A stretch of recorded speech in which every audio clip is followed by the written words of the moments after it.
Olá, meu nome é Gustavo e bem-vindo ao 18º episódio de como investir no imobiliário a partir de REITs. Tal como sabes, o objetivo desta série é ter exposição ao imobiliário a partir de REITs, mas que o dividend yield do portfólio seja superior às empresas que pagam dividendos. Ou seja, quando estamos a comparar com uma Pepsi, quando estamos a comparar com outras empresas normais que pagam dividendos, nós queremos um dividend yield muito superior, está bem? Mas sem abdicar do possível retorno. Portanto, aqui o dividend yield realmente é superior, é de 6,41%, sendo que me está a ser pago anualmente em dividendos $230, que, tendo em conta o meu investimento mensal, até é bastante, porque eu só invisto por mês cerca de $200. Depois, se virmos como está distribuído, podemos ver que neste momento existe este desequilíbrio, ou seja, em maio, agosto e por aí fora é quando está a ser pago menos dividendos, mas para este episódio vai ser um pouco indiferente. Eu depois já vou partilhar o porquê, mas para começar eu quero partilhar contigo que, ok, temos de ter em consideração o dividend yield que é elevado, mas também a possível rentabilidade. E neste momento estou com um prejuízo de $37,31, ou seja, aqui realmente o pé daqueles, ou seja, aquele REIT que está a causar um maior dano no portfólio é aqui a Alexandria, que está a dar um prejuízo de 208,15.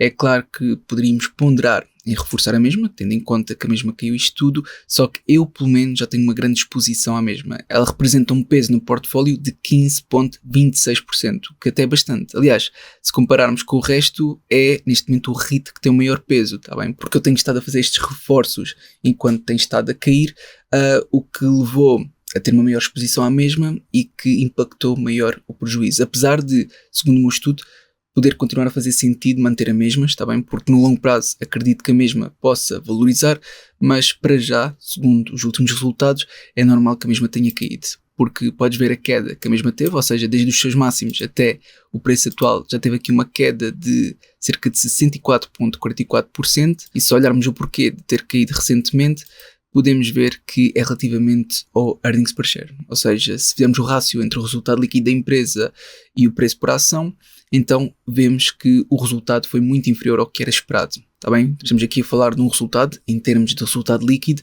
que não chega a metade do que era esperado. Mesmo que consolide nestes valores ou deixe abaixo e exista a expectativa dela valorizar num longo prazo, tendo em conta a exposição que eu já tenho, para mim não faz sentido estar a reforçar, a não ser que a mesma chegue aos valores dos 51,77, também, que foi outro nível de suporte que eu tracei, e aí sim terei que voltar a fazer um estudo, porque realmente se ela cair até estes valores, desde os seus máximos, já é uma queda de, deixa-me lá ver, aproximadamente uma queda de cerca de 73%, que até é bastante elevado, está bem? Por isso tenho que voltar a ter em conta. Se eventualmente o preço chegar até aqui, obviamente que o meu portfólio vai sofrer no curto prazo, mas se entretanto recuperar, então está tudo bem, que é para longo prazo. Só que temos que ter aqui alguma precaução e por isso eu não queria ter mais exposição, está bem? Por isso aqui de certeza que eu vou nos próximos episódios adquirir outros REITs. Mas pronto, vamos começar por ver os vossos comentários. Vamos começar pelo primeiro que foi feito, que foi aqui o Diogo. Obrigado pela partilha. Sugiro Armor Residential, portanto ARR.us. Este REIT que foi partilhado pelo Diogo, eu pelo menos não tenciono partilhar muitas mais fontes, porque simplesmente a nível de análise técnica, se colocarmos aqui um nível de tendência, conseguimos ver claramente esta tendência de queda, ok? Portanto, para além de não mostrar qualquer tipo de estabilidade, o que é ok no REIT, mostra a tendência de queda. Eu queria pelo menos alguma estabilidade ou pelo menos durante um período de tempo mostrasse alguma tendência de subida. Aqui mostra uma tendência de queda contínua. Tá bem? Por isso este para já só a nível de análise técnica vai ser descartado. Tá bem? Tem que ser um pouco rápido nesta partilha porque foram feitas várias sugestões e como eu vou uma a uma e conforme passo nos critérios é que eu vou partilhando mais fontes e elaborando um pouco mais. De seguida temos aqui o Felipe que disse obrigado pela partilha. Podes validar a ABR no próximo episódio. Então vamos ver a ABR. A ABR passou o nível de suporte que tinha traçado recentemente, ou seja, os 8,43, já foi adquirida no passado. No entanto, o nível de suporte que eu queria voltar a fazer um estudo relativamente à mesma era nos 8,43, está bem? Por isso, para já, não tenciono fazer ainda um estudo relativamente à mesma. Esta sim já mostra aqui alguma tendência de subida, pelo menos durante um período de tempo, ou pelo menos a aguentar-se e estar acima do SMA. Entretanto, houve esta queda, o que pode surgir talvez uma oportunidade, mas eu gostaria de adquirir próximo dos 8,43. Ou seja, face ao preço que está atualmente, estamos a falar ainda de uma queda aproximada de quase 15%, portanto 4,62%. o que vale a pena aguardar. Por isso é só ficar atento e voltar a ver este REIT no futuro. Por isso o Filipe fica atento a este REIT e depois volta a fazer esta sugestão quando a mesma tiver aqui uma queda, porque entretanto eu, como já não tenho plano premium aqui no TradingView, já não consigo colocar alertas de preço, mas pronto, se tiveres essa à vontade, partilha depois novamente no futuro. Depois temos aqui o Paulo Canha, que disse: obrigado, sugiro a análise da Global Medical REIT, que é GMRE, que por acaso é um REIT que eu ainda não tinha visto, ou seja, este REIT teve aqui durante um período de tempo alguma tendência de subida, entretanto teve esta grande queda e está até próximo do nível de suporte, o que poderia ser indicado para adquirir, por isso decidi ver um pouco mais. Então fui ver o Dividend Yield, que até é muito apelativo, estamos a falar de 13,33%, vamos ignorar agora a queda deste último ano de 30,99%, portanto praticamente 31%, mas vamos ver a segurança dos dividendos, portanto se formos aqui em Dividend Safety, vamos ver aqui os critérios, ok, em termos de Interest Coverage é realmente pouco, ou seja, inferior à mediana do setor e também abaixo dos 3, mas dependendo da oportunidade até poderia passar. Em termos de Total Debt to Equity é superior à mediana do setor, acima dos 100%, mas até poderia talvez passar. Agora, se olharmos para o AFFO Payout Ratio, que é de 96,67% em termos de forward e de 12 trailing months de 95,45%, vemos claramente que está acima dos 90%, por isso para mim é para descartar completamente. É claro que existe sempre algumas exceções dependendo do tipo de oportunidade e do nível de risco-retorno que eu procuro, mas para este caso, para mim, será para descartar. Depois temos novamente o Paulo Canha a sugerir mais duas, eu já vou ver rapidamente, mas eu só quero que tenhas noção que esta que tu sugeriste, que é a GMRE, ao ter um FFO Payout Ratio tão elevado, pode não ser agora, mas no futuro, talvez tenha a tendência de cortar mais tarde ou mais cedo os dividendos, porque se até formos ver, acho que não tem crescido os seus dividendos, não tem crescido os seus dividendos.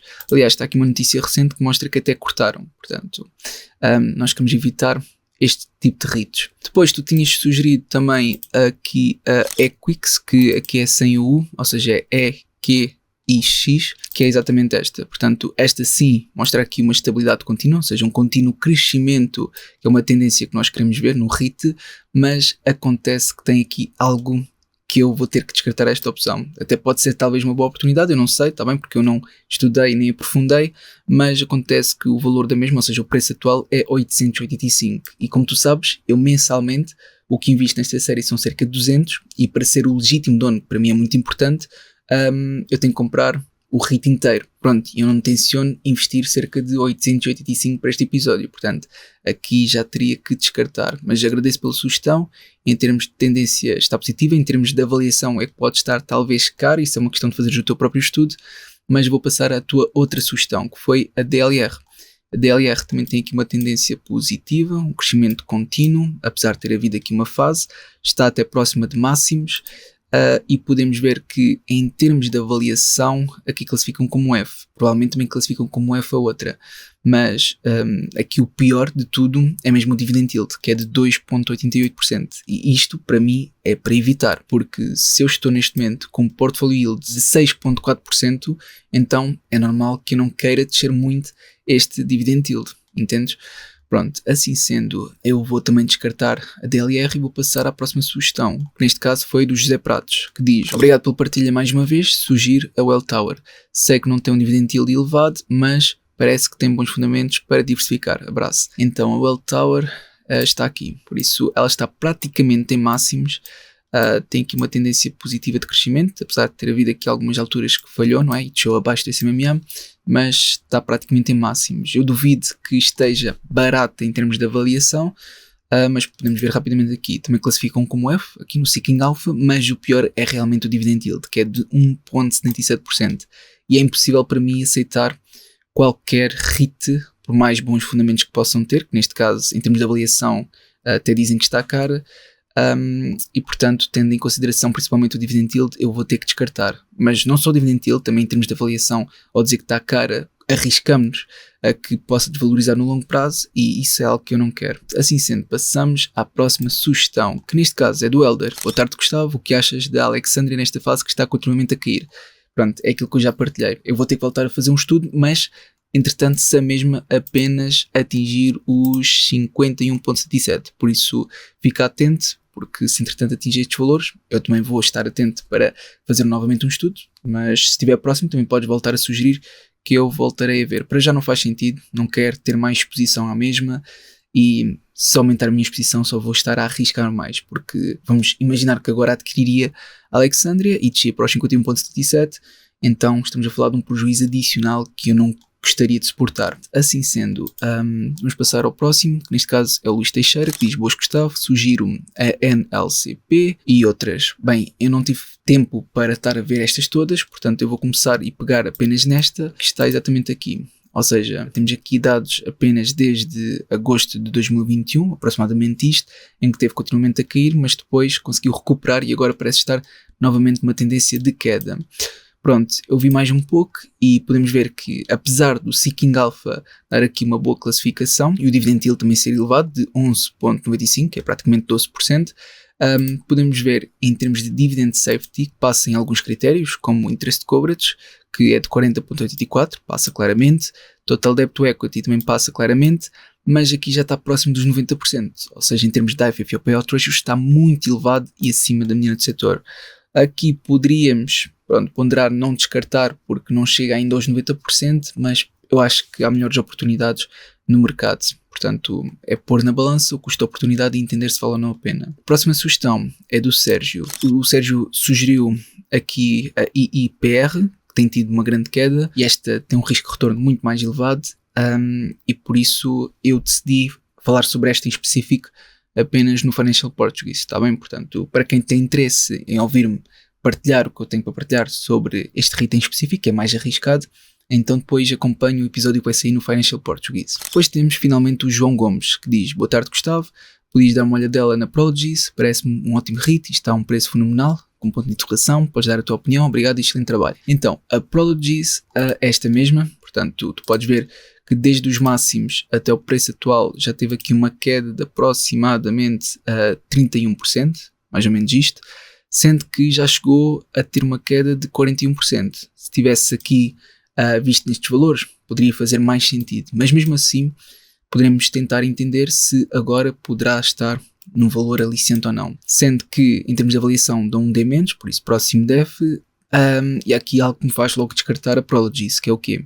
É o facto de ter um dividend yield pequeno, 3.74%, ainda é pequeno especialmente para um REIT, está bem? Por isso não chega a mesma estar em primeiro lugar em termos de capitalização de mercado, ok? Porque sim, está, isto falando de REITs, mas não é por estar em primeiro lugar que irá estar continuamente a subir, está bem? Portanto, temos de ter muito cuidado. Aqui em termos de avaliação não é mais favorável e o dividend yield também não é muito apelativo, está bem? Portanto, eu prefiro ver outras e aquela que eu decidi investir também está nesta lista, está até em 8º lugar. Se nós formos aqui a REITs de retalho, conseguimos encontrar facilmente, que é esta que é um dividendo aristocrata, está bem? Não é um dividendo king, mas é dividendo aristocrata, que está com um dividend yield até elevado, aqui diz de 5.77%, sendo que este fecheiro está automatizado, está bem? Tu tens acesso aqui no Patreon, e aqui diz que está próximo, portanto 6 de junho, eu pelo menos não consigo partilhar este vídeo a tempo, mas quem está no plano 2 vai conseguir receber a notificação no dia 29 de maio e por isso ainda vai a tempo de receber os próximos dividendos,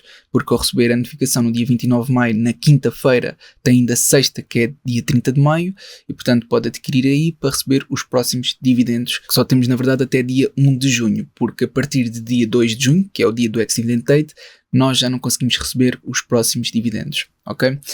Assim sendo, podemos confirmar aqui que tem pago e crescido os dividendos há 30 anos consecutivos, portanto, para além de fazer parte do S&P 500, também tem pago e crescido há pelo menos 25 anos consecutivos, e é por isso que é um dividendo aristocrata. Mas está em primeiro lugar dos REITs mais adquiridos, ou seja, se olharmos para a carteira dos vários investidores, é este o REIT que encontramos mais vezes para os investidores que investem em REITs, o que tem uma porcentagem significativa perante o que está em segundo lugar, que é a Vici. Ou seja, a Realty Income é realmente o REIT mais adquirido e é normal, é um no-brainer, é um REIT que eu considero que até é bastante bom, só que também depende da altura do qual vamos adquirir, porque se estiver praticamente em máximos, então eu prefiro aguardar que esteja perto do SMMA ou mais abaixo. De qualquer modo, podemos ver que dá uma classificação de 100 em 100, ou seja, aparenta que não tem nenhum ponto negativo segundo o que estão a apresentar. Está em verde em todos os critérios que mostram nesta plataforma. Em termos de FFO está aceitável, Debt to Assets também, tem uma taxa de ocupação de quase 100%, de 98,5%, e tem estado sempre por volta disto. Também houve aqui uma altura que teve de 99%, houve aqui outra altura que teve de 97,9%, mas pronto, este é o top end floor, por isso tem estado sempre nesta percentagem. Sendo que o maior incline é apenas 3,4%, portanto está muito bem diversificado. E aliás, até tem estado a reduzir ao longo do tempo. Depois, se formos aqui para baixo, também conseguimos ver o quão está diversificado nos vários países. Até em Portugal tem 5 imóveis, portanto estão diversificados pelo mundo inteiro. Só que acontece que maioritariamente aos Estados Unidos. Ou seja, se formos a ver exatamente aquilo que tem em termos de exposição, é praticamente tudo aos Estados Unidos, apesar de ter um bocadinho ali, um bocadinho aqui, está bem? E é tudo praticamente retalho, ou seja, para comércio, etc. Não é residencial. Pronto, agora, também partilhar contigo, em termos de análise técnica, que não está nos seus máximos, mas também não está longe dos mesmos. Portanto, aqui até o SMMA estamos a falar de uma diferença de cerca de 6%. Se entretanto chegar aos seus máximos, então ainda há uma subida de 15,23%. Portanto, o preço atual não está mau, não está bom.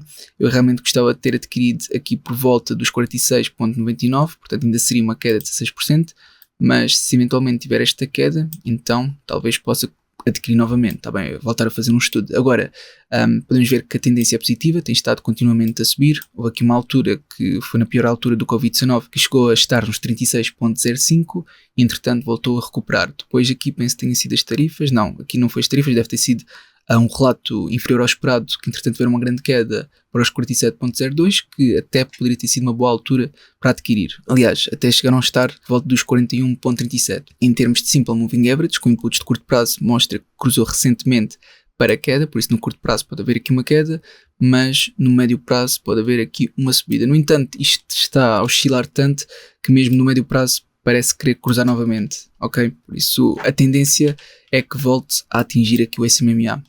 De qualquer modo, é uma questão de estar atento e se realmente estiver próximo dos 47, então voltar a fazer um estudo e ponderar adquirir ou não. Pronto, agora aqui no Seeking Alpha mostra que tem um dividend yield até elevado, 5,77%, é abaixo do meu portfólio yield, mas até que não é assim tão mau. Em termos de avaliação, classificam como um C+, agora é só uma questão de ver, mas o que realmente me interessa é ver a segurança dos dividendos. Aqui diz que tem pago e crescido há 0 anos consecutivos, mas não é verdade. Nós já vimos que tem pago e crescido há 30 anos consecutivos e se formos ver a frequência dos dividendos é mensalmente. É por isso que eu disse no início que era indiferente estar a ver quando é que recebia menos dividendos, porque se a minha intenção é adquirir este REIT e este REIT distribui de forma igual por todos os meses, então realmente é diferente quando é que recebe mais ou menos dividendos. Pronto, a taxa de crescimento nos últimos 5 anos tem sido de 3,62%, payout ratio de 75,59%, mas isto é indiferente porque nós queremos saber é o AFFO payout ratio. Em termos de interest coverage está nos 2,30%, é acima da mediana do setor, mas abaixo dos 3, mas pronto, é aceitável. Total debt to equity está abaixo da mediana do setor, o que é um aspecto positivo. E em termos da AFFO payout ratio está praticamente de encontro à mediana do setor e abaixo dos 80%, o que é um aspecto positivo. Depois, em termos de avaliação, com base no Price to Earnings Ratio, realmente é negativo porque está muito acima da mediana do setor, mas se olharmos para o Enterprise Value to EBITDA, EBIT, Price to Book e Price to Cash Flow, vai mais ou menos de encontro à mediana do setor, por isso é ok. No Price to FFO, para além de estar aceitável, está abaixo da mediana do setor, o que é um aspecto positivo. E atenção, que este rácio é importante, está bem? Pelo menos quando utilizamos como múltiplo. Depois no crescimento, realmente está acima da mediana do setor, pelo menos em termos de crescimento do FFO. Se eu for um pouco mais para baixo, para encontrar em termos de rendimentos, está completamente acima da mediana do setor, tanto forward como year over year. Crescimento do return on equity também está acima da mediana do setor. Se entretanto olharmos para o crescimento do EBIT, está bem? O crescimento do resultado operacional também está muito acima da mediana do setor, o que é um aspecto positivo. Depois, se virmos o quão lucrativa é esta empresa e olhando para a margem de EBIT, que é o resultado operacional, e margem de EBITDA, estão os dois acima da mediana do setor, uma boa margem. Depois, se olharmos para a margem do resultado bruto, também está acima da mediana do setor, e se olharmos para a margem do resultado líquido, também está acima da mediana do setor, mas também a diferença não é significativa. Depois, se olharmos para o Return on Assets, Return on Capital e Return on Equity, infelizmente não está tão bom como eu gostaria, ou seja, está praticamente em contramediano do setor ou até um pouco abaixo. Pronto, isto é as métricas para o Seeking Alpha, agora utilizando o Guru Fox. Dá uma classificação de 88 em 100, sendo para a saúde financeira infelizmente dão de 4 em 10, para o quão lucrativo é mesmo de 8 em 10, momento de 10 em 10, valor justo de 9 em 10, que é um aspecto positivo, e de crescimento de 8 em 10, sendo que dizem que está subvalorizado por 9,21%. Portanto, ainda existe alguma margem de poderem valorizar segundo o Guru Focus.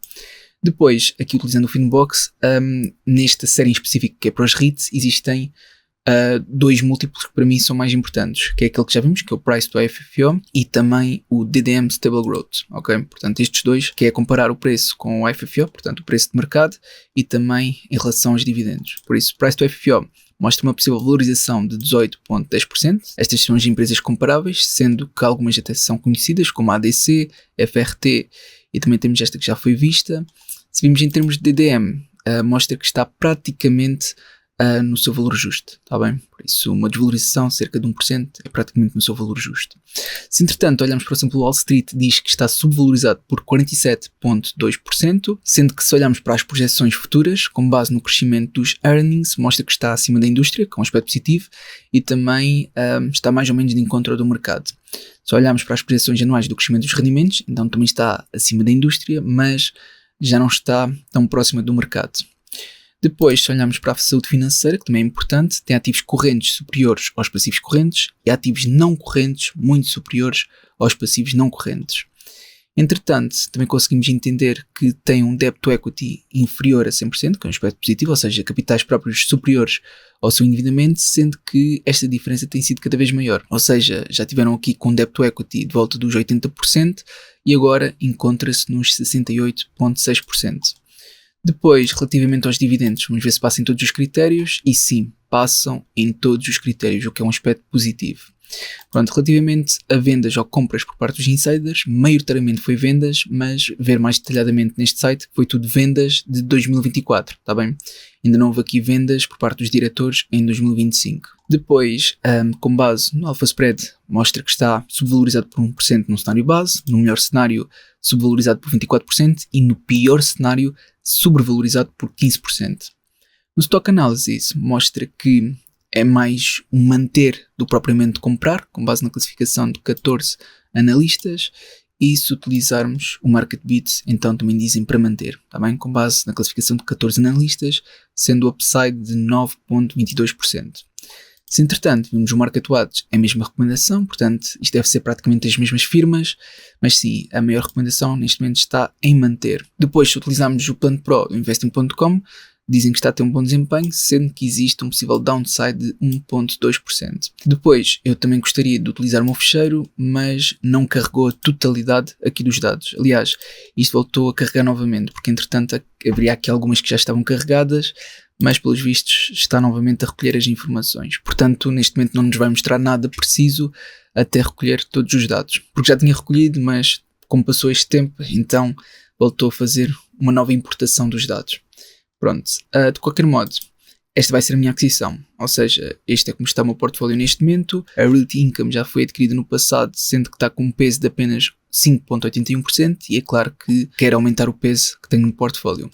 Portanto, aqui está, aqui a aquisição vai cerca de 200, por isso são 4 REITs, por isso é o mais próximo de 200 que tenho, 224,20. Colocar a ordem de compra. Atenção que aqui é o preço de mercado e confirmar compra. Pronto, o mercado está aberto, a ordem vai ser executada e se eu for aqui ordens podemos ver que está exatamente aqui. Ou seja, 4 ações, se forem transações consigo ver o preço unitário que foi 56,048. Isto aqui é importante para mim para colocar aqui, ou seja, add holding, agora são 4,56,048. Eu vou confirmar 048, 0456, 048, exatamente. Por isso vou voltar aqui e adicionar. Portanto, o meu dividend yield do portfólio vai descer um bocadinho, assim que adicionar, holding. Pronto, desceu de 6,4% para 6,36%, mas faz parte. Pode compensar depois na possível valorização que este REIT poderá ter no longo prazo. Talvez também vou recebendo dividendos e reinvestindo. Pelo menos esse é um dos objetivos. Por isso, eu realmente espero que este episódio tenha sido útil. Fica à vontade para fazer sugestões de REITs que acredites que possam ter aqui algum potencial. E os REITs sugeridos foram vistos, adicionados também à watchlist, e agora é só uma questão de ficar atento. Portanto, se foi útil, não esqueças de colocar um gosto para apoiar e até uma próxima.